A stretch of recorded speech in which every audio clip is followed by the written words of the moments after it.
तो आज बात करते हैं एक बहुत ही मशहूर फिल्म की, लेकिन एक बिल्कुल अलग एंगल से। क्या ये फिल्म सिर्फ एंटरटेनमेंट के लिए थी या फिर एक बहुत सोची समझी पॉलिटिकल एड? आइए इसी को डिकोड करते हैं। तो सबसे पहले उस बड़े दावे पे आते हैं जो धुरंधर 2 के बारे में किया गया। दावा यह है कि ये कोई फिल्म है ही नहीं, बल्कि अब तक का बनाया गया सबसे महंगा इलेक्शन एड है। अब सवाल ये है कि भाई कोई फिल्म विज्ञापन का काम कैसे कर सकती है? इसके लिए हमें इसकी टेक्निक्स को समझना होगा। और इसकी शुरुआत होती है ठीक वहीं से जहां से फिल्म शुरू होती है, यानी इसके डिस्क्लेमर से। कहा जा रहा है कि फिल्म का डिस्क्लेमर एक लीगल चीट कोड जैसा है। मतलब एक तरफ तो ये कहता है कि कहानी फिक्शन है, काल्पनिक है, लेकिन फिर उसी फिल्म में असली नेताओं की फुटेज, असली गैंगस्टर्स के नाम और असली घटनाओं का इस्तेमाल होता है। तो ऐसे में सच और फिक्शन के बीच जो लाइन है वो पूरी तरह धुंधली हो जाती है। और देखिए, डिस्क्लेमर तो बस एक शुरुआत है। बात इससे कहीं आगे जाती है, कुछ ऐसी साइकोलॉजिकल टेक्निक्स की तरफ जिनका इस्तेमाल लोगों के दिमाग को, उनके सोचने के तरीके को बदलने के लिए किया जाता है। और हाँ, ये टेक्निक्स एडवर्टाइजिंग की दुनिया में बहुत कॉमन है। इस टेक्निक का एक नाम भी है, इमोशनल प्राइमिंग। इसका मतलब सीधा सा है कि पहले देखने वालों के मन में कोई बहुत स्ट्रांग इमोशन, जैसे कि गुस्सा या डर, पैदा कर दो, और एक बार जब वो उस इमोशन में आ जाएं, तो फिर अपना मैसेज दो, वो उसे आसानी से मान लेंगे। इसे एक बहुत ही सिंपल एनालॉजी से समझ सकते हैं। मान लीजिए पहले किसी की जबान पर तीखी मिर्च रख दी जाए, जाहिर है जबान जल जाएगी, और फिर उसे राहत देने के लिए एक मिठाई ऑफर की जाए। अब ये फिल्म भी कुछ ऐसा ही करती है। शुरुआत में ही एक बहुत इमोशनल सीन दिखाकर ऑडियंस की जबान जला दी जाती है, ताकि बाद में जो प्रोपेगेंडा रूपी मिठाई परोसी जाए उसे लोग आसानी से गटक लें। देखिए, हर एड का मेन मकसद क्या होता है? अपना प्रोडक्ट बेचना। यहाँ पर ऐसा कहा जा रहा है कि जो प्रोडक्ट है वो एक पॉलिटिकल लीडर है, और कमाल की बात यह है कि उन्हें बेचने का काम कुछ ऐसे किरदारों से करवाया गया है जिनके बारे में कोई सोच भी नहीं सकता। फिल्म में हीरो की तारीफ उसके दोस्त या साथी नहीं कर रहे हैं, नहीं, बल्कि फिल्म के सबसे बड़े विलन कर रहे हैं। और ये विलन कौन है? ये भारत के असली मोस्ट वांटेड गैंगस्टर्स पर बेस किरदार हैं।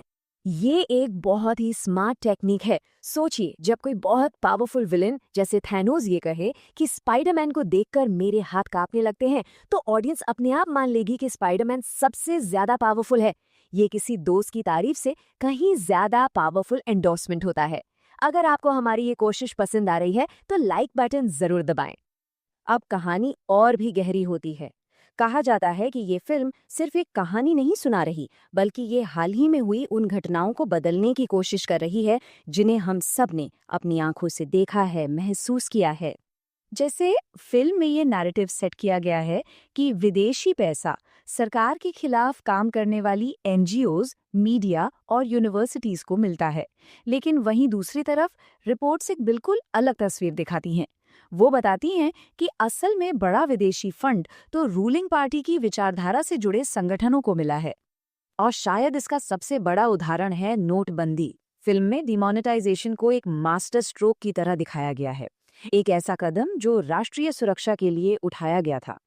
फिल्म का दावा क्या है कि पाकिस्तान से 60,000 करोड़ रुपए की फेक करेंसी भारत भेजी जा रही थी, चुनाव में गड़बड़ी करने के लिए। ये एक बहुत ही बड़ा अमाउंट है। लेकिन जब हम रिजर्व बैंक ऑफ इंडिया यानी आरबीआई के ऑफिशियल डेटा को देखते हैं तो कहानी एकदम पलट जाती है। डेटा के मुताबिक नोटबंदी वाले साल में सिर्फ 43 करोड़ रुपए की फेक करेंसी पकड़ी गई थी। इतना ही नहीं, डेटा ये भी बताता है कि जो नोट बंद हुए थे उनमें से लगभग सारे के सारे, मतलब 99.3% बैंकों में वापस आ गए थे। ये फैक्ट तो फिल्म के पूरे नैरेटिव पर ही सवाल खड़ा कर देता है। अब आते हैं एक और जरूरी पहलू पर। ये कि फिल्म क्या दिखाती है ये तो जरूरी है ही, लेकिन फिल्म क्या नहीं दिखाती वो भी उतना ही जरूरी है। इसे कहते हैं द पावर ऑफ ओमिशन। मिसाल के तौर पर फिल्म में पाकिस्तान के खिलाफ एक बहुत ही सख्त हार्ड लाइन इमेज बनाई जाती है, लेकिन इसी कहानी में से प्रधानमंत्री की 2015 की सरप्राइज पाकिस्तान विजिट को बड़ी चालाकी से गायब कर दिया गया है। और ये बहुत दिलचस्प है। देखिए, प्रधानमंत्री की उस पाकिस्तान विजिट के ठीक 8 दिन बाद पठानकोट एयरफोर्स स्टेशन पर आतंकी हमला हुआ।